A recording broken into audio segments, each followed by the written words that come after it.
اپنے کارواں کو آگے بڑھاتے ہوئے حضرت مولانا ناظم صاحب استاد حدیث دارالعلوم حسینیہ اکولا سے ادباً درخواست کرتا ہوں کہ وہ اپنے طنز و نصاحت سے ہم سب کو محظوظ فرمائیں۔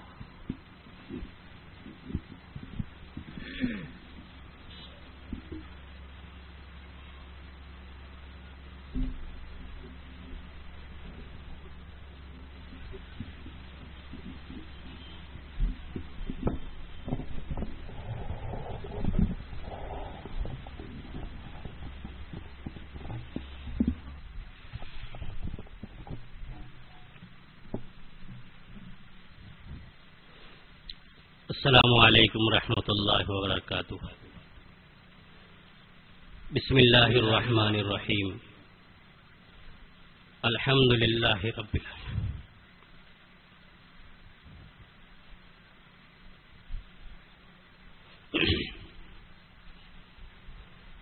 الحمد للہ رب العالمین والعاقبۃ للمتقین والصلاة والسلام على سید الانبیاء والمرسلین وعلى آلہ واصحابہ اجمعین، اما بعد۔ اعوذ باللہ من الشیطان الرجیم، بسم اللہ الرحمن الرحیم۔ هو الذی بعث فی الامیین رسولا منہم یتلو علیہم آیاتہ ویزکیہم ویعلمہم الکتاب والحکمہ وإن كانوا من قبل لفی ضلال مبین۔ محترم دوست اور بزرگوں، اللہ تبارک و تعالیٰ نے ہمیں جو دنیا کے اندر بھیجا ہے وہ اپنی پہچان کے لیے بھیجا ہے۔ وما خلقت الجن والانس الا ليعبدون، کہ ہم نے انسانوں اور جناتوں کو اپنی عبادت یعنی اپنی پہچان کے لیے پیدا کیا ہے۔ ہمارے زندگی کا مقصد خدا کی معرفت ہے، اور معرفت سب سے بڑی سلطنت ہے۔ جس آدمی کو خدا کی پہچان مل گئی اور خدا کی معرفت مل گئی، اس سے بڑھ کر کوئی دولت نہیں ہو سکتی۔ اس لیے اللہ والے وجد میں آ کر کہا کرتے تھے، این ابناء الملوک من هذه اللذات، کہ شہزادوں کو تخت شاہی پر بیٹھ کر وہ کیا مزہ آ سکتا ہے جو فرش پر بیٹھ کر اللہ والوں کو اللہ کے نام میں مزہ آ سکتا ہے۔ اصل اللہ کی پہچان ہے، اللہ کی معرفت ہے، اور یہ ہماری زندگی کا مقصد ہے۔ وہ آدمی بھولا بھٹکا ہے جس نے اللہ کو نہیں پہچانا۔ اس لیے دوستو، ہر فرد بشر کے لیے اللہ سے جوڑ بٹھانا بہت ضروری ہے، اور اللہ سے تعلق بٹھانا بہت ضروری ہے۔ ہر فرد بشر کی ذمہ داری اور ہر فرد بشر، ہر انسان کا کام یہ ہے کہ اپنا تعلق اللہ سے بٹھائے، اللہ سے جوڑ بٹھائے، اس لیے کہ یہی تعلق کام آنے والا ہے۔ دنیا کے جتنے سارے تعلقات ہیں اور دنیا کی جتنی محبتیں ہیں وہ ساری ختم ہو جائیں گی، صرف اللہ اس کے رسول کا تعلق اور اللہ اس کے رسول کی محبت یہ ساتھ دے گی۔ آپ غور کریں کہ دنیا میں جتنے تعلقات ہیں وہ سب کٹنے کی طرف ہیں، سارے تعلقات کٹنے کی طرف۔ چھوٹا بچہ پیدا ہوتا ہے تو بچے کے لیے کھلونے کے سامان لائے جاتے ہیں، بچہ اس کھلونے کے سامان سے کھیلتا ہے، اور جب تھوڑا بڑا ہو جاتا ہے تو وہ سامان ختم ہو جاتے ہیں، وہ سامان کٹ جاتے ہیں۔ اب بڑا ہو گیا، جوان ہو گیا تو جوانی کے سامان آئے۔ اب جوانی کے سامان آئے تو اس کا تعلق جوانی کے سامان سے ہوا۔ جب تک جوانی ہے تب تک ان سامانوں میں رہتا ہے، ان سامانوں سے نفع حاصل کرتا ہے، اور جب بڑھاپے کی عمر کو پہنچ گیا تو جوانی کے سامان بھی ختم اور اس سے تعلق بھی ختم. اب بڑھاپے میں پہنچ گیا اور بڑھاپے میں جانے کے بعد یوں کہتا ہے کہ جب ہم جوان تھے تو ایسا کرتے تھے اور ویسا کرتے تھے, اور جب چھوٹے تھے تو ایسا کھیلتے تھے اور ویسا کھیلتے تھے. سارے تعلقات ختم.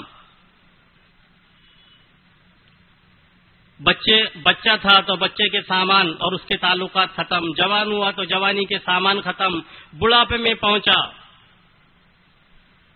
اور اس کے مرنے کا وقت آ گیا, دنیا سے چلا گیا, تو اب ساری چیزوں سے تعلقات ختم ہو گئے.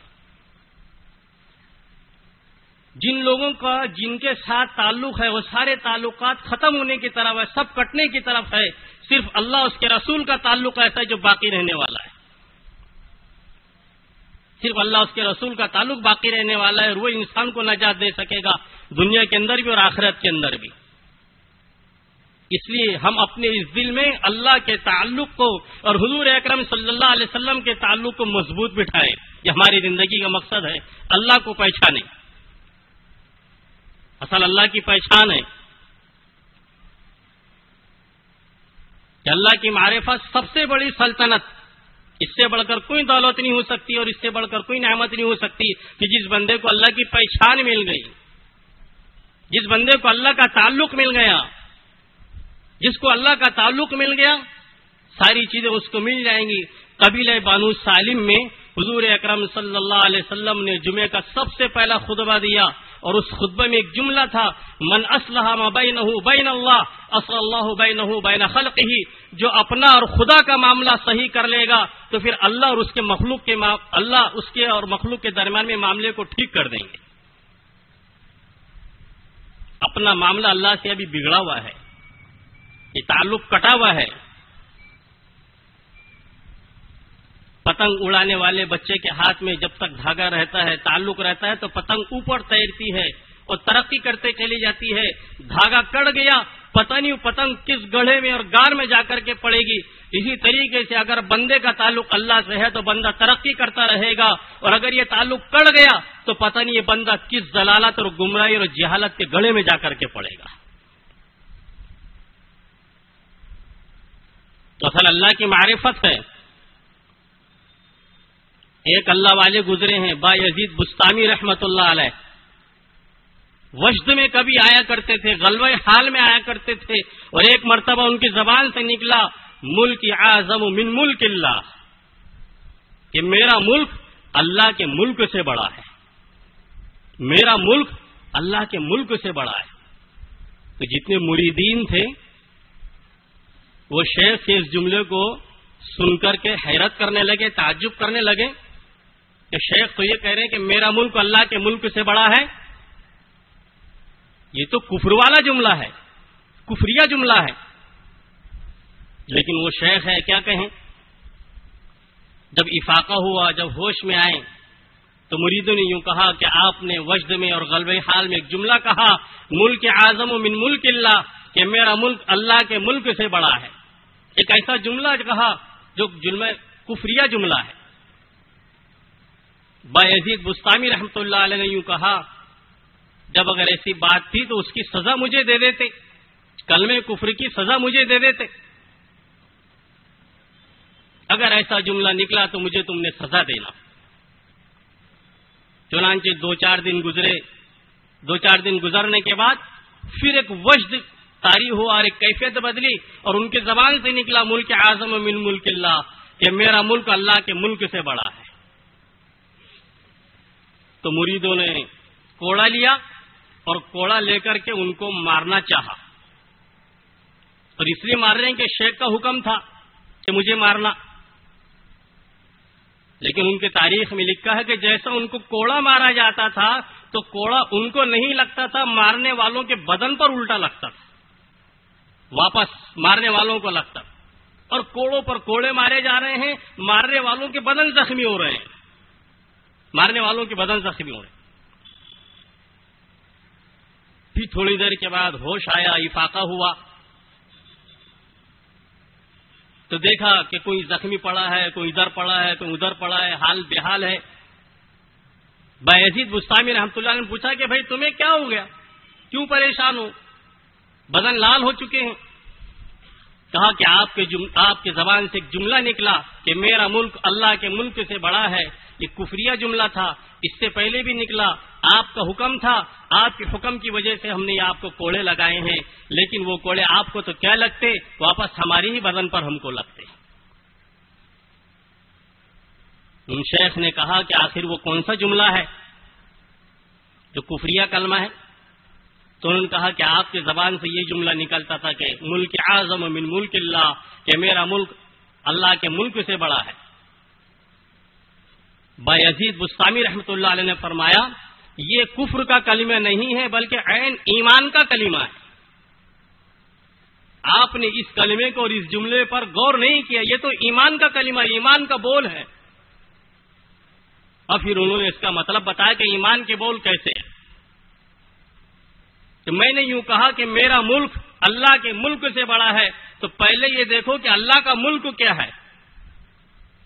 اللہ کا ملک زمین، آسمان، چاند، سورج، ستارے، سیارے، تمام مخلوقات، میری ذات، تمہاری ذات، یہ سب اللہ کا ملک ہے۔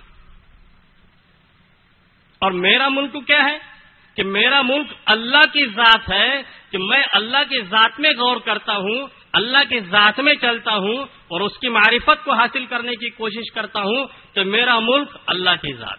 تو اللہ کا ملک میری ذات اور میرا ملک اللہ کی ذات، اللہ بڑے ہیں تو میرا ملک بھی بڑا ہوا، کیونکہ میرا ملک اللہ کی ذات ہے، اللہ بڑے ہیں تو میرا ملک بڑا ہوا۔ اللہ کا ملک میری ذات، میں چھوٹا ہوں تو اللہ کا ملک بھی چھوٹا ہوا۔ یہ معرفت کی بات ہے کہ جس شخص کو معرفت مل گئی اور اللہ سے تعلق مل گیا، اندر صحیح یقین بن گیا، اندر صحیح جذبے اور حوصلے بن گئے کہ اس کی بات بن گئی کہ سارا کنٹرول، سارا قبضہ، ساری سلطنت، ساری حکومت، ساری باغڈور، سارے دنیا کے حالات، نشے و فراز، اتار اور چڑھاؤ، صحت تندرستی، بیماریاں، حالات، سب کچھ اللہ کے قبضے میں ہے۔ تو فاتح کو مفتو بنا دے، مفتو کو فاتح بنا دے، غالب سے مغلوب کر دے، مغلوب سے غالب کر دے، زیر دستوں کو زبردست بنا دے، زبردستوں کو زیر دست بنا دے۔ جس کے سر پر تاج ہے اس کے سر پر ٹوکرا رکھ دے، جس کے سر پر ٹوکرا ہے اس کے سر پر تاج رکھ دے۔ بالا خانوں سے ایوانوں تک پہنچا دے اور ایوانوں سے جیلوں تک پہنچا دے، تہ خانوں سے بالا خانوں تک پہنچا دے اور بالا خانوں سے تہ خانوں تک پہنچا دے، جیلوں سے ایوانوں تک پہنچا دے اور ایوانوں سے جیلوں تک کے پہنچا دے۔ زیر دستوں کو زبردست بنا دے، زبردستوں کو زیر دست بنا دے، فرش نشی کو عرش نشی کر دے اور عرش نشی کو فرش نشی کر دے، عزیزوں کو ذلیل کر دے اور ذلیلوں کو عزیز کر دے، دھنیوں کو محتاج بنا دے اور محتاجوں کو دھنی بنا دے، فقیروں کو مالدار بنا دے، مالداروں کو فقیر بنا دے، اس کو کوئی پوچھنے والا نہیں ہے۔ اللہ کی ذات اور اس کی صفات اتنی طاقت کی مالک ہے، اور اللہ کی معرفت وہ چیز معرفت ہوا کرتی ہے۔ اس لیے حضور اکرم صلی اللہ علیہ وسلم نے فرمایا کہ جس نے اپنا تعلق صحیح کر لیا اور ٹھیک کر لیا تو سب سے اس کے تعلقات ٹھیک ہو جائیں گے۔ یہ معرفت کیسی ملے گی؟ یہ معرفت اس وقت ملے گی جبکہ اس دل پر محنت کی جائے گی، اپنے نفس کو پاکیزہ بنایا جائے گا۔ اس کو تزکیہ نفس کہتے ہیں کہ اپنے نفس کو پاکیزہ کیا جائے گا، صاف ستھرا کیا جائے گا اور اپنے دل پر محنت کی جائے گی، تو معرفت کے انوارات اور معرفت کے نور اور معرفت کی برکتیں اس دل کے اندر سموئی جائے گی اور اترتے چلی جائے گی۔ تزکیہ نفس جس کو کہا جاتا ہے، قد افلح من زکاہا، وہ آدمی کامیاب ہو گیا جس نے اپنے دل کا تزکیہ کر لیا، اپنے دل کو پاک صاف ستھرا کر لیا۔ لوگ دنیا میں کامیابی کی راہیں تلاش کرتے ہیں کہ مجھے کامیابی مل جائے، کوئی تجارت کی لائن سے کامیابی حاصل کرنے کی کوشش کرتا ہے، کوئی کاشتکاری ملازمت کی لائن سے کامیابی حاصل کرنا چاہتا ہے، اپنی اپنی لائن اور اپنی اپنی مشغولیات میں رہ کر کے کامیابی حاصل کرنا چاہتا ہے۔ لیکن اللہ فرماتے قد افلح من زکاہا، جس نے اپنے نفس کو پاک صاف ستھرا کر لیا، اپنے نفس کو مزکا کر لیا، وہ آدمی کامیاب۔ کامیابی کا معیار اپنے نفس کا تزکیہ ہے، اپنے دل کی صفائی ستھرائی ہے کہ دل پاکیزہ بن جائے، صاف ستھرے بن جائیں۔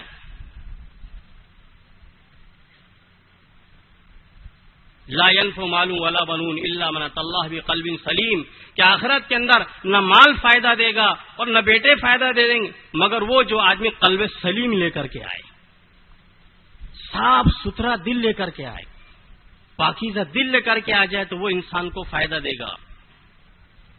لا ينظر الى صوركم واموالكم ولكن ينظر الى قلوبكم واعمالكم، اللہ تمہارے صورتوں کو نہیں دیکھتا، اللہ تمہارے مالوں کو نہیں دیکھتا، بلکہ اللہ تمہارے دلوں کی حرکتوں کو دیکھتا ہے، تمہارے قلوب کی طرف دیکھتا ہے اور تمہارے عملوں کی طرف دیکھتا ہے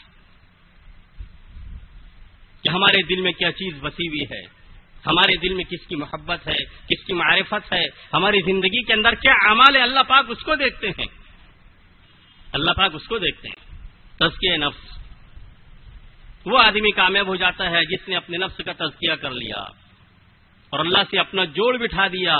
وہ آدمی محروم ہے، وہ آدمی برباد ہے جس نے اپنا جوڑ اللہ سے نہیں بٹھایا اور اپنے نفس پر محنت نہیں کی اور اپنے دل پر محنت نہیں کی۔ اور نفس کا پاکیزہ بنانا، اعمال کا پاکیزہ بنانا، یہ کوئی نئی بات نہیں ہے بلکہ منصب نبوت میں سے ہے اور کار نبوت میں سے ہے۔ هو الذی بعث فی الامین رسولا منہم یتلو علیہم آیاتہ ویزکیہم ویعلمهم الکتاب والحکمہ۔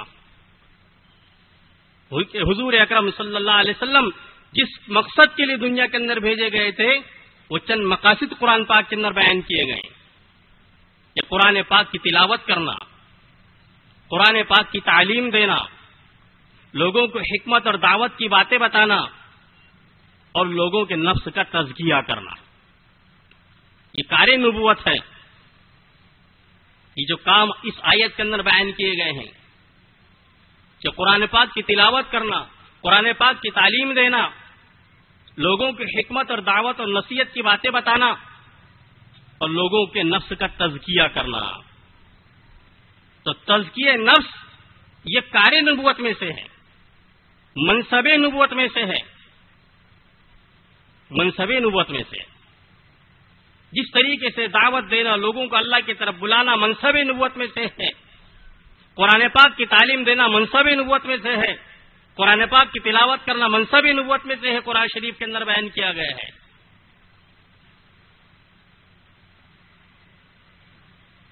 تو تزکیہ نفس یہ قرآن پاک میں اس کا حکم دیا گیا ہے اور اس تزکیے کے پیچھے اس کا راز یہ چھپا ہوا ہے کہ ہمارے اپنے اعمال کے اندر پاکیزگی آ جائے اور ہمارے اپنے اخلاق کے اندر پاکیزگی آ جائے۔ اسی کو تصوف کہا جاتا ہے۔ کوئی تصوف کہتا ہے، کوئی طریقت کہتا ہے، کوئی ذکر سلوک کہتا ہے، کوئی خانقاہ کی لائن کی محنت کہتا ہے، الفاظ الگ الگ ہے، لیکن اس کا مقصد یہ ہے کہ ہمارے اعمال میں پاکیزگی اور ہمارے اخلاق میں پاکیزگی آ جائے، ہمارے اعمال میں اور اخلاق میں پاکیزگی آ جائے۔ یہ ہمارے تصوف کا موضوع ہے، یہی تصوف کا موضوع ہے، یہی تزکیہ نفس کا موضوع ہے کہ دل پر اس لیے محنت کرائی جاتی ہے کہ ہمارے اعمال میں صفائی ستھرائی، ہمارے اخلاق میں صفائی ستھرائی آ جائے۔ انسان کے دل میں ایک بات پیدا ہوتی ہے، ایک ارادہ پیدا ہوتا ہے، ارادے کے بعد عمل وجود کے اندر آتا ہے۔ انسان کے حوصلے، انسان کے جذبے، انسان کی خواہشیں اور انسان کے ارادے پہلے پیدا ہوتے ہیں اور بعد میں انسان عمل کرنا شروع کرتا ہے۔ تو اس دل میں جو ارادے اور خواہشات اور جو حوصلے پیدا ہو رہے ہیں یہ کبھی صحیح ہوتے ہیں اور کبھی غلط ہوتے ہیں۔ اگر اس دل پر محنت کی گئی ہے تو اس دل پر محنت کرنے کی وجہ سے دل کے ارادے، دل کے خواہشات اور دل کے امنگیں اور دل کے حوصلے اور دل کے اندر کے ارادے یہ صحیح جنم پاتے ہیں اور اس کے بعد اعمال بھی صحیح اور اخلاق بھی صحیح بنتے چلے جاتے ہیں۔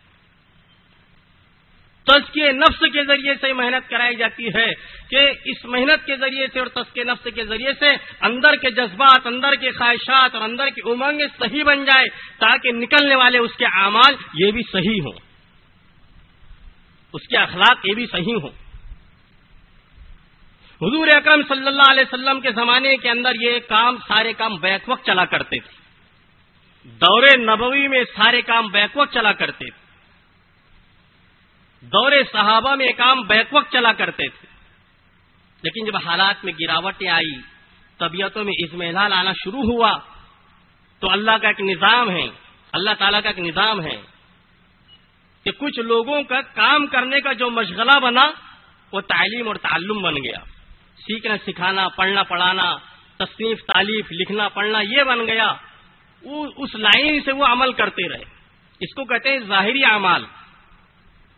تو کچھ لوگوں نے، اکابر امت نے، اولیاء اللہ نے اور علماء کرام نے ظاہری اعمال پر محنت کرنا شروع کر دی، اور جب ظاہری اعمال پر محنت شروع کی تو ان کے ذریعے سے علوم وجود کے اندر ہے اور اس کو فقہ کہا جاتا ہے۔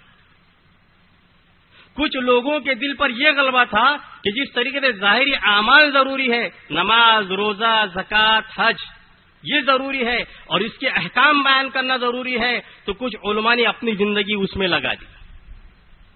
کچھ علماء کرام نے اور اللہ والوں نے یہ سوچا کہ باطنی اعمال پر محنت کرنا ضروری ہے کہ اندر کا ہمارا دل درست بن جائے، اس دل میں حسد نہ رہے، کینہ نہ رہے، کپٹ نہ رہے، برائی نہ رہے، اللہ کا تعلق ملے، اللہ کی معرفت ملے۔ تو کچھ علماء کرام نے اپنی زندگیاں باطنی اعمال کے احکام کے بیان کرنے پر لگا دی، انہی کو اولیاء کرام اور صوفیاء کرام کہا جاتا ہے۔ لیکن جو لوگ ظاہری اعمال پر اس زمانے میں محنت کرتے تھے، باطنی اعمال بھی ان کی زندگی میں پورے طور پر تھے، اور جو لوگ باطنی اعمال پر محنت کر رہے تھے ان کی زندگی میں ظاہری اعمال بھی پورے طور پر تھے۔ اس لیے ظاہری اعمال کی محنت اور باطنی اعمال کی محنت کوئی الگ الگ محنت نہیں ہے، غلبہ حال کی محنت، کہ کسی پر یہ حال کا غلبہ ہے تو کسی وہ جو ہے اپنی زندگی اسی کے اندر وہ لگاتے چلے گئے، کسی پر یہ لائن کی محنت کا غلبہ تھا تو اسی کے اندر اپنی زندگی لگاتے چلے گئے۔ تو ظاہری اعمال پر محنت کرنے والوں اور ان کے احکام کو بیان کرنے والوں کو فقہا کہا جاتا ہے، اور باطنی اعمال کے احکام بیان کرنے والوں کو صوفیاء کرام، اولیاء اعظام کے نام سے ان کو یاد کیا جاتا ہے۔ پھر وہیں سے خانقاہوں کا نظام، مدارس کا نظام، دعوت اللہ کا نظام، یہ مستقل نظام چلتے رہے اور انشاءاللہ قیامت تک کے چلتے رہیں گے۔ سارے کام اپنی جگہ برحق ہے، دعوت و تبلیغ کی محنت اپنی جگہ برحق ہے، ذکر و سلوک کی محنت اپنی جگہ برحق ہے، مدارس کی محنت اپنی جگہ برحق ہے، تصنیف و تالیف کی محنت اپنی جگہ محنت ہے۔ لوگ کہتے ہیں مدرسے افضل ہے کہ خانقاہ افضل ہے کہ دعوت و تبلیغ کی محنت افضل ہے، یہ سوال کرنا ہی بیکار ہے۔ یہ تو ایسا ہے کہ اگر کوئی آدمی کہے کہ ہاتھ افضل ہے کہ پیر افضل ہے، ہاتھ افضل ہے کہ پیر افضل ہے، ارے بھائی دونوں افضل ہے، ہاتھ اپنی جگہ افضل ہے، پیر اپنی جگہ افضل ہے۔ کوئی پوچھے کہ آنکھ افضل ہے کہ کان افضل ہے، دونوں افضل ہیں، آنکھیں اپنی جگہ افضل ہے، کان اپنی جگہ افضل ہے، ناک اپنی جگہ افضل ہے۔ اسی طریقے سے نبوت کے جتنے کام ہیں اور نبوت کے جتنے شعبے ہیں سب اپنی اپنی جگہ افضل ہیں۔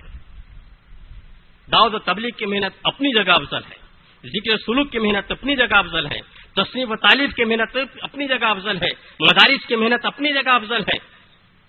اسی لیے کسی کام کی تنقیص کی اجازت نہیں ہے، حقارت کی نگاہ سے دیکھنے کی اجازت نہیں ہے۔ اپنے دل میں وسعت ہو، سارے کاموں سے محبت ہو، ہاں غلبہ حال کا فرق پڑے گا، کسی پر یہ کام کا غلبہ ہے، کسی پر یہ کام کا غلبہ ہے، اور یہ اللہ کی طرف کا ایک نظام ہے۔ غلبہ حال کا ہونا اللہ کی طرف کا نظام ہے تاکہ نبوت کے سارے شعبے زندے رہیں اور نبوت کے سارے کام چلتے رہیں۔ اس وجہ سے اللہ تبارک و تعالیٰ نے جن کچھ لوگوں کے دلوں پر ایک کام کی اہمیت کو ڈال دیا اور ایک کام کے غلبہ حال کو ڈال دیا، وہ اس میں اپنی زندگیاں لگاتے ہیں، اور کوئی دوسرے کام کی غلبہ حال کو ڈال دے وہ اپنی زندگیاں لگاتے ہیں۔ سب اپنی اپنی جگہ افضل ہے، سب منصب نبوت ہے اور سب کار نبوت۔ ہاں لیکن اللہ کے ذکر کے بغیر اور تزکیہ نفس کے بغیر اور اللہ کے یاد کے بغیر یہ تو جینا جو ہے بیکار ہے، جینا بیکار ہے۔ تو تزکیہ نفس کے ذریعے کہیے، یہ طریقت کے ذریعے سے کہیے، اس کا مقصود شریعت اور سنت کو زندہ کرنا ہے، اپنے اعمال کو زندہ کرنا ہے، اخلاق کو پاکیزہ بنانا ہے۔ بقول حضرت مولانا شاہ ولی اللہ محدث دہلوی رحمۃ اللہ علیہ کے کہ شریعت بغیر طریقت کے یہ نیرا خالی فلسفہ ہے، اور طریقت بغیر شریعت کے الہاد ہے۔ طریقت یہ شریعت کو زندہ کرنے کے لیے ہے، طریقت یہ سنت کو زندہ کرنے کے لیے ہے۔ تزکیہ نفس تصوف کی محنت شریعت اور سنت کو زندہ کرنے کے لیے ہے. اصل جو ہے اللہ تبارک و تعالیٰ شریعت اور سنت والی زندگی دیکھتے ہیں کہ بندوں کی زندگی شریعت و سنت والی زندگی بن جائے. شریعت کہتے ہیں اللہ کے احکامات، اور احکامات کی حدیں بیان کی گئی ہیں. ان حدود کو جاننا اور اس پر عمل کرنا اس کا نام ہے سنت، اور ان حدود کی حفاظت کرنا اس کا نام ہے طریقت. تو طریقت تو شریعت اور سنت کو زندہ کرنے کے لیے کہ اللہ کے احکامات زندہ ہوں، حضور اکرم صلی اللہ علیہ وسلم کی سنتیں جو زندہ ہوں، اور لوگ فکر آخرت کے ساتھ شریعت و سنت کے ساتھ اپنی زندگی گزاریں اور اپنے دل کو مردہ نہیں بلکہ زندہ بنا کر کے گزاریں. یہ دل زندہ ہو، اللہ کے ذکر سے دل زندہ رہتے ہیں. تو اخلاق کی پاکیزگی یہ تصوف کا مقصود اور موضوع ہے. اخلاق کی علماء کرام نے 3 قسمیں بیان کی ہیں. ایک خلوق حسن. خلوق حسن کا مطلب یہ ہوتا ہے کہ اگر کوئی آدمی کسی کے ساتھ برائی کا معاملہ کرے تو دوسرا بھی اسی کے بقدر اس کے ساتھ برائی کا معاملہ کرے. اس کو خلوق حسن کہا جاتا ہے، برابری کا معاملہ کرنا. حضرت ابراہیم علیہ الصلوۃ والسلام کو ان کی امت کی تربیت کے لیے اللہ تبارک و تعالیٰ نے خلوق حسن دیے تھے کہ اگر کوئی آدمی کسی کے ساتھ ایک پائی کا برائی کا معاملہ کرتا ہے اس کے بدلے میں وہ بھی ایک پائی کے برابر برائی کا بدلہ کرے، اس کی اجازت. یہ خلوق حسن ہے. یہ چلتا رہا حضرت موسیٰ علیہ الصلوۃ والسلام کی امت تک. پھر حضرت عیسیٰ علیہ الصلوۃ والسلام کا زمانہ آیا تو اخلاق کی دوسری قسم وہ خلوق کریم ہے. خلوق کریم کا مطلب یہ ہوتا ہے اگر کوئی آدمی کسی کے ساتھ برائی کا معاملہ کرے تو اس کا بدلہ برائی سے نہ دے بلکہ اس کو معاف کر دے. برائی کا بدلہ برائی سے نہ دینا بلکہ اس کو معاف کر دینا، یہ خلوق کریم ہے. اور اللہ تبارک و تعالیٰ نے یہ خلوق کریم حضرت عیسیٰ علیہ السلام کو ان کی امت کی تربیت کے لیے عطا فرمایا. اس کے اوپر تیسری قسم خلوق عظیم. خلوق عظیم کا مطلب یہ ہے اگر کوئی آدمی کسی کے ساتھ برائی کا معاملہ کرے تو اس کے بدلے میں وہ برائی نہ کرے بلکہ اس کو معاف کر دے، اور معاف کرنے کے بعد اس کے ساتھ احسان کا برتاؤ کرے. برائی کا بدلہ برائی سے نہ دے بلکہ اس کو معاف کر دے، اور معاف کرنے کے بعد اس کے ساتھ احسان کا برتاؤ کرے. یہ خلوق عظیم ہے، اور حضور اکرم صلی اللہ علیہ وسلم کو خلوق عظیم دیے گئے. انک لعلی خلق عظیم. قرآن پاک کے اندر کہا گیا اے نبی ہم نے آپ کو خلوق عظیم پر پیدا کیا. اس لیے حضور اکرم صلی اللہ علیہ وسلم کی سیرت اور آپ صلی اللہ علیہ وسلم کے اخلاق دیکھیں گے وہ خلوق عظیم کا مظاہرہ کرتے ہیں. آپ نے دشمنوں سے بدلہ نہیں لیا، دشمنوں کو معاف کیا بلکہ ان کے ساتھ احسان کا برتاؤ کیا. اس کی دلیل جب ہجرت کرنے کا موقع آیا اور حضور اکرم صلی اللہ علیہ وسلم مدینہ منورہ کی طرف جب چلنے لگے تو آپ کی دلی تمنا یہ تھی بیت اللہ میں جا کر کے 2 رکعت نماز ادا کروں. تو بیت اللہ کی چابی عثمان شیبی کے پاس تھی. اس وقت یہ عثمان شیبی نے ایمان کو قبول نہیں کیا تھا. تو حضور اکرم صلی اللہ علیہ وسلم نے عثمان شیبی سے یوں کہا کہ تو بیت اللہ کی چابی دے دے تاکہ 2 رکعت میں بیت اللہ کے اندر نماز پڑھ لوں. عثمان شیبی کہنے لگے بھلا یہ کیسے ہو سکتا ہے کہ تم سب کے سامنے کھل کر کے ہمارے شہر مکے سے ہجرت کر کے مدینے کی طرف جاؤ اور بیت اللہ کی چابی ہمارے پاس ہے؟ یہ ایسا نہیں ہو سکتا. عثمان شیبی اوپر کھڑے ہوئے تھے، حضور اکرم صلی اللہ علیہ وسلم نیچے کھڑے ہوئے تھے، نیچے کھڑے ہو کر کے درخواست کر رہے ہیں. عثمان شیبی نے کہا کہ نہیں، اجازت نہیں ہے. حضور اکرم صلی اللہ علیہ وسلم نے فرمایا انشاءاللہ ایک ایسا وقت آئے گا عثمان شیبی کہ میں اوپر کھڑا رہوں گا، تو نیچے کھڑا رہے گا، بیت اللہ کی چابی میرے ہاتھ میں رہے گی. بتا اس وقت میں تیرے ساتھ کیا معاملہ کیا جائے گا اور تیرا حشر کیا ہوگا؟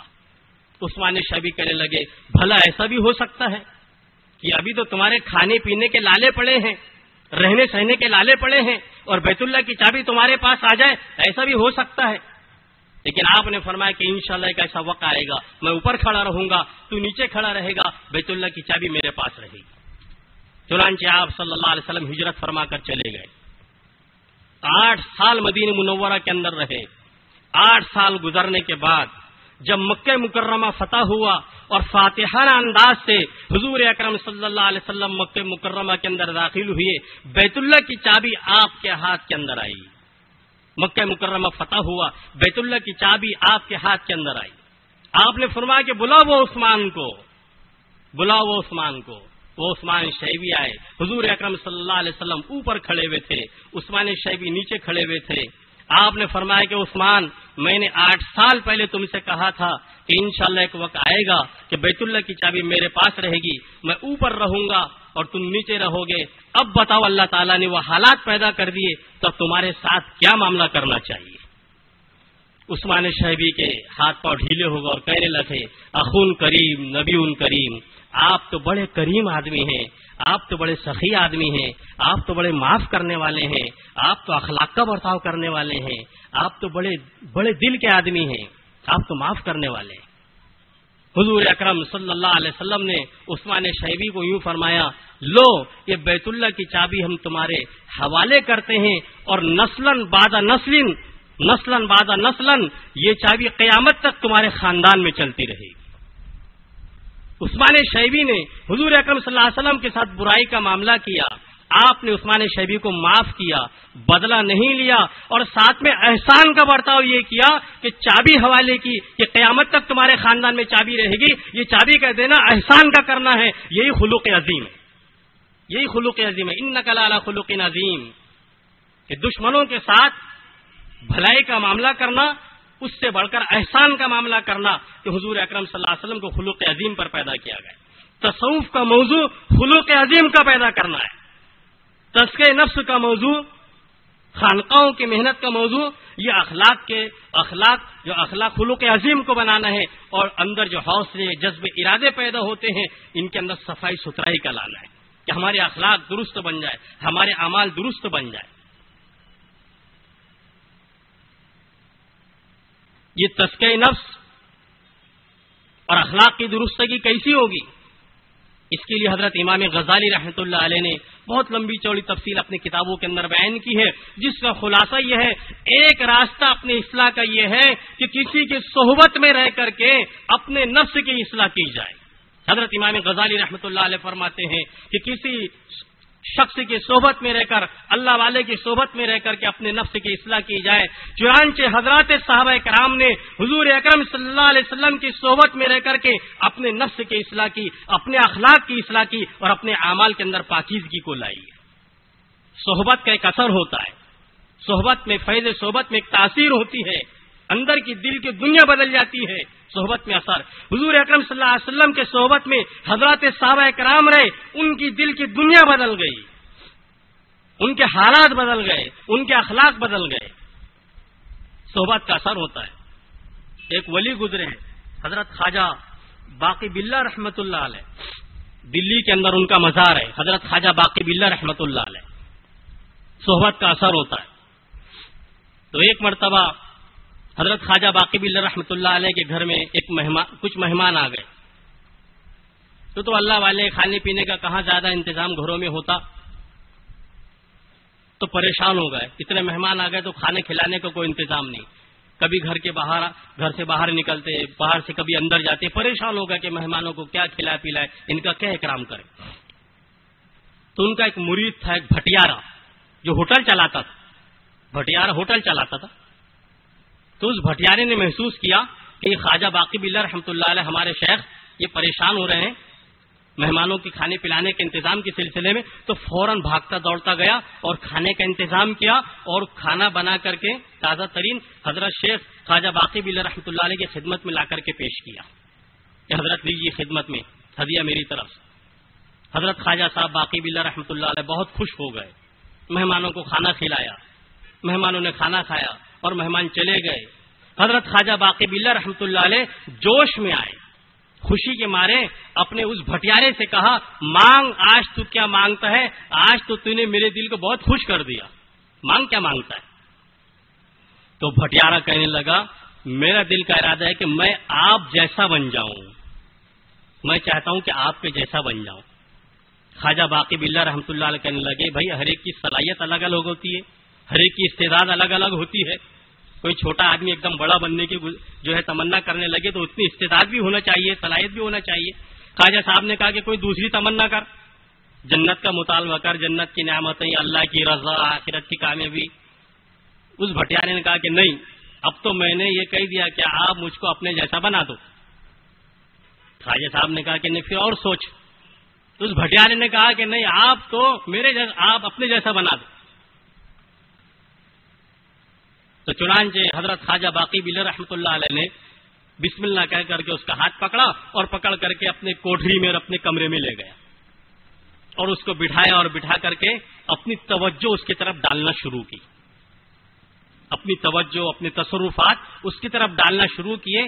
10 منٹ کا عرصہ نہیں گزرا تھا کہ اس بھٹیارے کا دل بھی اور اس کا جسم بھی ایسا ہی بن گیا تھا جیسے حضرت خواجہ باقی بلّہ رحمۃ اللہ علیہ کا تھا.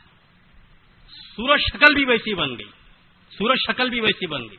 ساری توجہات اور تصرفات اس کی طرف ڈالے. اور 10 منٹ کے بعد جب کوٹری کے باہر نکلے تو 2 خواجہ باقی بلّہ نظر آتے رہے. 2 خواجہ باقی بلّہ نکلتے ہوئے نظر آ رہے ہیں، لیکن ایک توانا تندرست تھے اور ایک ذرا جو بن گئے تھے یہ بھٹیارے، یہ ذرا لنگڑے تھے، چل رہے تھے، کمزوری کے ساتھ چل رہے تھے.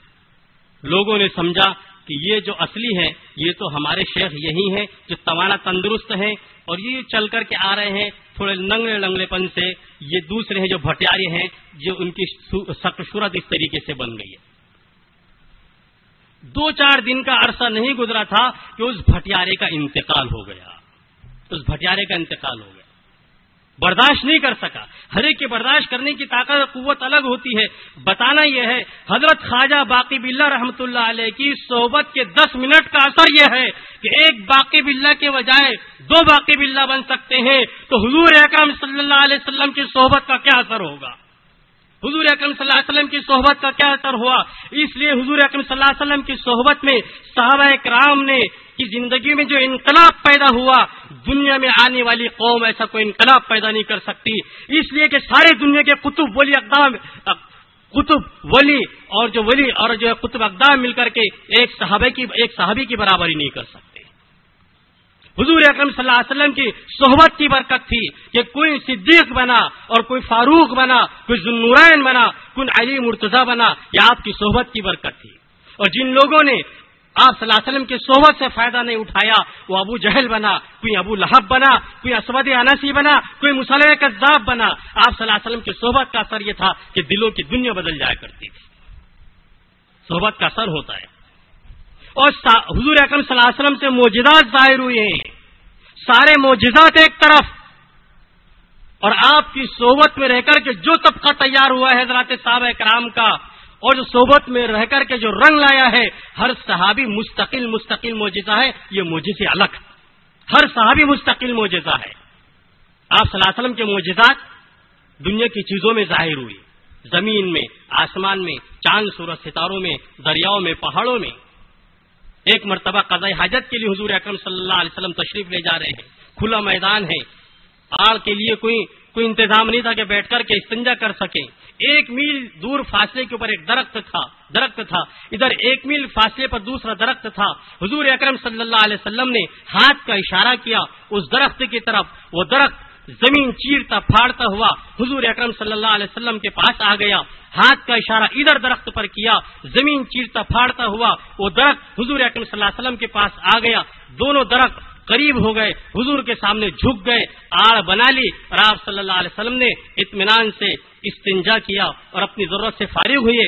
ہاتھ کا اشارہ کیا، یہ درخت اپنی جگہ چلا گیا. ہاتھ کا اشارہ کیا، یہ درخت اپنی جگہ چلا گیا. یہ آپ صلی اللہ علیہ وسلم کو معجزہ ہے. ایک اونٹ روتا بلبلاتا حضور اکرم صلی اللہ علیہ وسلم کی خدمت میں آیا، رو رہا ہے، اپنے مالک کی شکایت کر رہا ہے. آپ نے فرمایا کہ بلاؤ اس کے مالک کو. مالک آئے اور کہا کہ یہ تیری شکایت کرتا ہے، وقت پر دانا گلا نہیں ڈالتا، ضرورت سے زیادہ کام لیتا ہے، ضرورت سے زیادہ بوجھ لاتا ہے، یہ تیری شکایت کر رہا ہے، رو رہا ہے. اس کے مالک نے کہا اللہ کے رسول بات یہی ہے، آپ نے فرمایا کہ جانوروں کے ساتھ اس طرح ظلم نہیں کرتے. تو ایک اونٹ رو رو کر بلبلا کر شکایت کر رہا ہے اپنی زبان کے اندر، اور حضور اکرم صلی اللہ علیہ وسلم اس کو سمجھ رہے ہیں. یہ آپ صلی اللہ علیہ وسلم کو معجزہ ہے. حضور اکرم صلی اللہ علیہ وسلم نے ایک مرتبہ ہاتھ میں کنکریاں لی، ان کنکریوں میں سے تسبیح کی آواز آئی، سبحان اللہ سبحان اللہ سبحان اللہ۔ سارے لوگوں نے اس تسبیح کی آواز کو سارے لوگوں نے سنا۔ وہ کنکریاں حضور اکرم صلی اللہ علیہ وسلم نے حضرت ابوبکر صدیق رضی اللہ تعالیٰ عنہ کے ہاتھ میں دی۔ وہ ہاتھ میں جا کر کے پھر وہ تسبیح، ان کنکریوں کے اندر سے وہ تسبیح کی آواز آئی، سبحان اللہ سبحان اللہ۔ حضرت ابوبکر صدیق رضی اللہ تعالیٰ عنہ نے حضرت عمر فاروق رضی اللہ تعالیٰ عنہ کے ہاتھ میں دی۔ ان کے ہاتھ میں جا کر بھی وہ تسبیح، وہ کنکریاں تسبیح پڑھنے لگی۔ حضرت عثمان غنی رضی اللہ تعالیٰ عنہ کے ہاتھ میں دی، تسبیح پڑھنا بند ہو گئی۔ کنکریوں کا تسبیح پڑھنا یہ حضور اکرم صلی اللہ علیہ وسلم کا معجزہ ہے۔ آپ کی انگلیوں سے پانی کے چشمے اور پانی کے فوارے اڑنا، تھوڑے سے پانی میں زیادہ لوگوں کا سیراب ہو جانا، درختوں کا چیرتے پھاڑتے ہوئے آنا، جانوروں کی بولی بولنا، یہ سارے معجزات ایک طرف اور ہر صحابی مستقل معجزہ یہ ایک طرف۔ اس لیے کہ آپ صلی اللہ علیہ وسلم کی صحبت میں رہ کر کے انہوں نے اپنے اخلاق کو پاکیزہ بنایا، اپنے اعمال کو پاکیزہ بنایا۔ امام غزالی رحمۃ اللہ علیہ فرماتے ہیں کسی کی صحبت میں رہ کر کے یہ اصلاح ہو سکتی ایک طریقہ۔ دوسرا طریقہ یہ ہے کہ اگر کسی کو میسر نہ ہو سکے تو اپنا ایک بھائی بنا لے، اپنا ایک دوست بنا لے، اور اپنے دوست کو یوں کہے، دیکھ بھائی، جو برائی تو میرے اندر دیکھے گا تو مجھے چوکنا کرنا، جو برائی میں تیرے اندر دیکھوں گا میں تجھے چوکنا کروں گا۔ اس طریقے سے برائیاں ایک ایک کر کے ختم ہوتی چلی جائے گی اور ہم پاکیزہ بنیں گے۔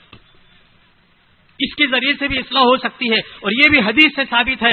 چنانچہ حضور اکرم صلی اللہ علیہ وسلم جب ہجرت فرما کر مدینہ منورہ پہنچے تو حضور اکرم صلی اللہ علیہ وسلم نے ایک انصاری صحابی اور ایک مہاجر بھائی دونوں کے آپس میں مواخات کرائی۔ اس کو مواخات فی اللہ کہتے ہیں۔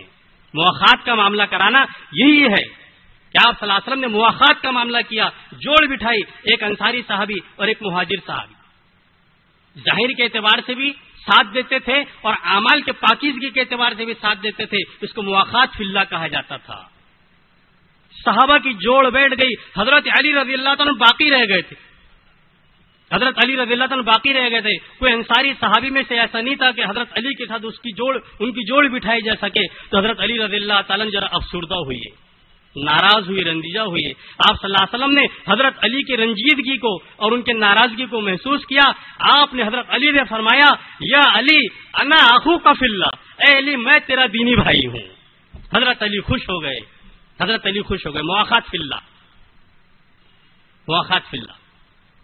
حضرت عمر رضی اللہ تعالیٰ عنہ نے حضرت سلمان فارسی رضی اللہ تعالیٰ عنہ کہا، جو کوئی عیب تم میرے اندر پاتے ہو مجھے متنبع کرو۔ ادباً احتراماً حضرت سلمان فارسی نے حضرت عمر کو کہا، آپ تو بڑے ہیں، بھلا کیا بات ہو سکتی ہے؟ حضرت عمر نے فرمایا، نہیں، تم مجھے متوجہ کرو، جہاں میرے اندر عیب پاتے ہو مجھے بتاؤ، میں اپنی اصلاح کروں گا۔ حضرت سلمان فارسی رضی اللہ تعالیٰ عنہ کہنے لگے، آپ کے دسترخوان پر کئی قسم کے کھانے میں دیکھتا ہوں، آپ کے پاس کئی قسم کے جوڑے دیکھتا ہوں۔ آپ صلی اللہ علیہ وسلم کے زمانے میں اس قسم کا نہج، اس قسم کا اسلوب نہیں تھا۔ حضرت عمر نے کہا کہ ٹھیک ہے، ہم اپنی اصلاح کر لیتے ہیں۔ جوڑ اپنے نفس کی اصلاح اپنے دوست سے کروائی، یہ دوسرا طریقہ، اس کو مواخات فی اللہ کہا جاتا ہے۔ اصلاح کا تیسرا طریقہ یہ ہے کہ اگر کسی کو دوست نہ ملے تو دشمن تو ضرور مل جائے گا، دشمن ضرور مل جائے گا، اور دشمنوں کو کمیاں اور برائیاں زیادہ نظر آ جاتی ہیں، تو جو دشمنوں کے زبانوں سے یہ سنو کہ اس کے اندر یہ خرابی ہے، اس کے اندر یہ خرابی ہے، وہ خرابی کم کرتے چلے جاؤ۔ دشمن کہیں کہ اس کے اندر یہ عیب ہے، اس کے اندر یہ عیب ہے، اس کے اندر یہ برائی ہے، جو برائیاں، جو عیب دشمن ہمارے بارے میں گناتے رہتے ہیں، ان عیبوں کو، ان برائیوں کو ایک ایک کر کے چھوڑتے چلے جاؤ۔ انشاءاللہ کچھ عرصے کے اندر اصلاح ہو جائے گی، وہ اپنی جگہ رہے گا، اللہ ہمارے حال کو درست کر دیں گے۔ دوستوں سے بھی اصلاح ہو سکتی ہے، دشمنوں سے بھی اصلاح ہو سکتی ہے۔ اور چوتھا طریقہ اصلاح کا یہ بتلایا ہے کہ تھوڑی دیر مراقبہ کرنا، محاسبہ نفس، اپنے نفس کا محاسبہ کرنا، اپنے نفس کا محاسبہ کرنا، تھوڑی دیر 10-15 منٹ کے لیے وقت کو نکال کر کے اس تھوڑی دیر کے اندر یہ سوچنا کہ آج دن بھر میں نے کتنی بھلائیاں کی ہیں اور دن بھر کے اندر کتنی برائیاں کی ہیں۔ جتنی میں نے بھلائیاں کی ہیں اس پر اللہ کا شکر ادا کرنا، اور جتنی برائیاں کی ہیں اس سے توبہ اللہ کرنا، اس سے توبہ اللہ کرنا کہ اللہ اتنی بھلائیاں آج دن بھر میں مجھ سے ہوئی ہیں، میں تیرا شکر ادا کرتا ہوں، اور جتنی برائیاں ہوئی ہیں میں اس سے توبہ اللہ کرتا ہوں۔ توبہ اللہ تعالیٰ کو پسند ہے، گناہ زہر ہے، توبہ اس کا تریاق ہے، گناہ زہر ہے، توبہ اس کا تریاق ہے۔ ہر بیماری کی دوا ہوتی ہے. اس طریقے سے گناہ زہر ہے. اس زہر کو ختم کرنے کے لیے اللہ تعالیٰ نے توبہ دیا ہے. توبہ کا دروازہ کھلا ہوا ہے کہ بندہ توبہ کر لے, اللہ کی طرف آ جائے, گناہ کا زہر وہ ختم ہو جاتا ہے اور یہ بندہ اللہ کا مقرب بن جاتا ہے. اس سے محاسبہ نفس یہ بھی اصلاح کا طریقہ ہے. لیکن یہ وہ آدمی کر سکتا ہے جو اپنی اصلاح کی فکر کرے کہ مجھے اپنے ذات کی اصلاح کرنا ہے. حضور اکرم صلی اللہ علیہ وسلم کو اللہ فرماتے ہیں انما انت منذر من یخشا ہے. اے نبی, آپ اسی آدمی کو ڈرا سکتے ہیں جو ڈرنے کا ارادہ رکھے. جو ڈرنے کا ارادہ رکھے وہی ڈرے گا, اور جو چاہے میں ڈرتا نہیں کسی سے وہ کیسا ڈرے گا. جو اپنے اصلاح کا ارادہ کرتا ہے, جو اپنی اصلاح کرنا چاہتا ہے اسی کی اصلاح ہوگی. جو اپنی اصلاح نہیں چاہتا اس کی اصلاح نہیں ہوگی. جن لوگوں نے حضور اکرم صلی اللہ علیہ وسلم کے زمانے میں اپنی اصلاح چاہی تو اصلاح چاہنے کے بعد کوئی صدیق بنا, کوئی فاروق بنا, اور کوئی ذوالنورین بنا, کوئی علی مرتضیٰ بنا. جن لوگوں نے اصلاح نہیں چاہی وہ اللہ کے غضب کے پھٹکار کے لعنت کے مستحق ہوئے, وہ دور ہوتے چلے گئے. اس سے ہر ایک آدمی اپنی اصلاح کی فکر کرے, اپنے زندگی کے اندر شریعت اور سنت والی زندگی کو پیدا کرے. اصل جو زندگی ہے وہ شریعت اور سنت والی زندگی ہے کہ اس تزکیہ نفس کے ذریعے سے, یہ تصوف طریقت کے لائن کے ذریعے سے جو لفظ آپ کہیں گے اس کے ذریعے سے شریعت اور سنت والی زندگی ہمارے اپنی زندگی کے اندر بھی, ہمارے گھر والوں کی زندگی کے اندر بھی, ہمارے معاشرے کے اندر, ہمارے ماحول کے اندر, یہاں تک کہ بسنے والے سارے انسانوں کی زندگی کے اندر شریعت اور سنت والی زندگی زندہ ہو جائے. اصل تو سنت والی زندگی ہے کہ اس راستے پر چل کر کے کبھی کبھی اللہ کی طرف سے ایسی باتیں بتائی جاتی ہیں جس کی وجہ سے انسان کا عجب اور انسان کے اندر بڑائی پیدا ہو جاتی ہے. شیخ احمد کبیر رفاعی رحمۃ اللہ علیہ مدینہ منورہ پہنچے اور روضہ اقدس صلی اللہ علیہ وسلم پر پہنچ کر کے یوں کہنے لگے, اللہ کے رسول صلی اللہ علیہ وسلم سے خطاب ہو کر کے, کہ میں دور جب تک تھا سلام و درود بھیجا کرتا تھا, آپ کے روضہ اقدس پر حاضر ہوا ہوں. دلی تمنا یہ ہے کہ آپ کا دست مبارک باہر دیجئے تاکہ میں اس کا بوسہ لوں. ان کے تاریخ میں لکھا ہے, حالات میں لکھا ہے کہ حضور اکرم صلی اللہ علیہ وسلم کا دست مبارک باہر نکلا. سید امیر احمد کبیر رفاعی رحمۃ اللہ علیہ نے حضور اکرم صلی اللہ علیہ وسلم کے ہاتھ کا بوسہ دیا.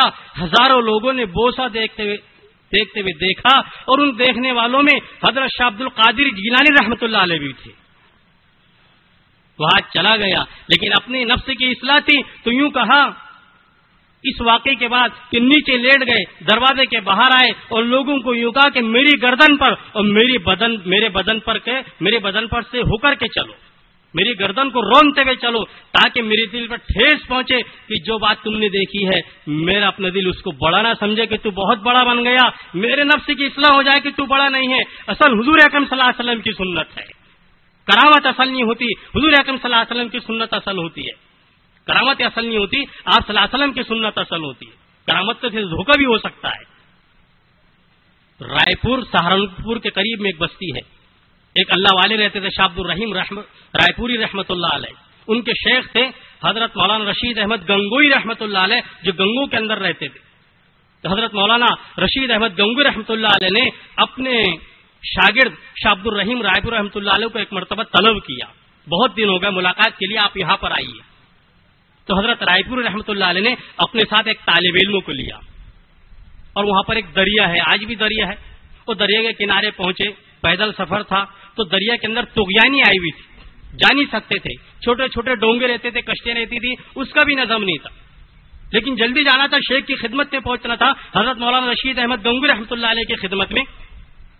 تو کنارے پر پہنچے اور اپنے شاگرد کا ہاتھ پکڑا, اندر تھیلی میں سے مصلا نکالا اور اپنے شاگرد سے کہا اگر تو کچھ دیکھے گا تو کسی کو بولے گا تو نہیں, اگر کچھ تو دیکھے گا تو بولے گا تو نہیں کسی. تو شاگرد گھبرانے لگا, پتہ نہیں شیخ کیا کرتے. تو انہوں نے کہا کہ نہیں میں کچھ نہیں بولوں گا. اندر سے مصلا نکالا, وہ پانی پر بچھایا, اپنے شاگرد کا ہاتھ پکڑا, ہاتھ پکڑ کر کے مصلے پر بٹھایا, خود بھی بیٹھے, مصلا چلنا شروع ہوا اور دریا کے اس کنارے پہنچے. جھٹک کر کے اس طریقے سے رکھا جس طریقے سے زمین پر سے جھٹک کر کے رکھا جاتا ہے, تھیلی کے اندر بھرا, پیدل سفر, اور گنگو شریف پہنچے. جب شاگرد اور مرید کا ایسا حال ہے, استاد بھی تو استاد اور شیخ بھی تو شیخ ہوں گے جن کی خدمت میں جا رہے ہیں. جیسا پہلا قدم حضرت گنگوئی رحمۃ اللہ علیہ کی خانقاہ میں رکھا تو حضرت گنگوئی رحمۃ اللہ علیہ کے دل پر اللہ تعالیٰ نے القاء الہام کیا, اور پہلا جیسا قدم رکھا حضرت رائے پور رحمۃ اللہ علیہ نے، تو حضرت گنگوئی رحمۃ اللہ علیہ نے فرمایا بھائی جاؤ جاؤ، ایسے جادوگروں کو ہمارے خانقاہ میں آنے کی اجازت نہیں ہے۔ حضرت رائے پور رحمۃ اللہ نے فرمایا حضرت آنے کے لیے کچھ انتظام نہیں تھا تو ایسا کچھ تھوڑا سا کر لیا تھا۔ حضرت گنگوئی رحمۃ اللہ نے فرمایا کہ دیکھو آئندہ ایسا مت کرنا، لوگوں کے عقیدے خراب ہوں گے، لوگ اسی کو سب کچھ سمجھنے لگیں گے۔ اصل تو حضور اکرم صلی اللہ علیہ وسلم کی سنتیں ہیں، اصل آپ صلی اللہ علیہ وسلم کی سنتیں ہیں کہ سنت ہمارے اپنی زندگی کے اندر زندہ ہو۔ مدرسوں میں کتابوں کے اندر جو ہے بڑی بڑی حدیث کی کتابیں پڑھی جاتی ہے، اس میں سے ایک کتاب ہے ابو داؤد شریف، امام ابو داؤد رحمۃ اللہ علیہ اس کتاب کے لکھنے والے ہیں۔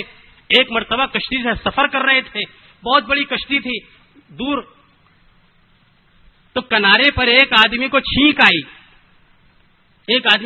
آئی، اس نے الحمدللہ کہا۔ اس کی آواز حضرت امام داؤد رحمۃ اللہ علیہ کے کانوں میں پڑی جو بڑے کشتی کے اندر بیٹھے ہوئے تھے۔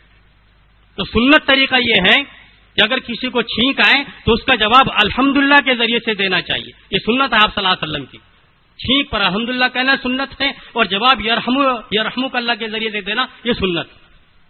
تو ایک سنت کی اہمیت، ایک سنت کی عظمت حضرت امام داؤد رحمۃ اللہ علیہ کے دل میں اتنی تھی، اتنی امنگ تھی، جی میں خواہش پیدا ہوئی کہ اس چھینک والے کا جواب دینا چاہیے، لیکن چونکہ کنارہ بہت دور تھا، اگر جواب دیتے تو اس کو سنا ہی نہ دیا جاتا۔ تو حضرت امام داؤد رحمۃ اللہ علیہ نے یوں کیا کہ بڑی کشتی سے قریب میں ایک چھوٹی کشتی خریدی، ڈونگا چھوٹی کشتی، اس کشتی والے سے بات چیت کی، بھائی مجھے اس کنارے پر جانا ہے، تم کتنے پیسے لوگے؟ اس نے کہا کہ 1 درہم لوں گا۔ حضرت امام داؤد رحمۃ اللہ علیہ نے اس کو 1 درہم دیا، اور 1 درہم دے کر کے اس کنارے پر پہنچے، اور پہنچنے کے بعد یرحمک اللہ کہا، اس چھینکنے والے کا جواب بھی یرحمک اللہ، اور واپس آ کر کے اس بڑی کشتی کے اندر سوار ہو گئے۔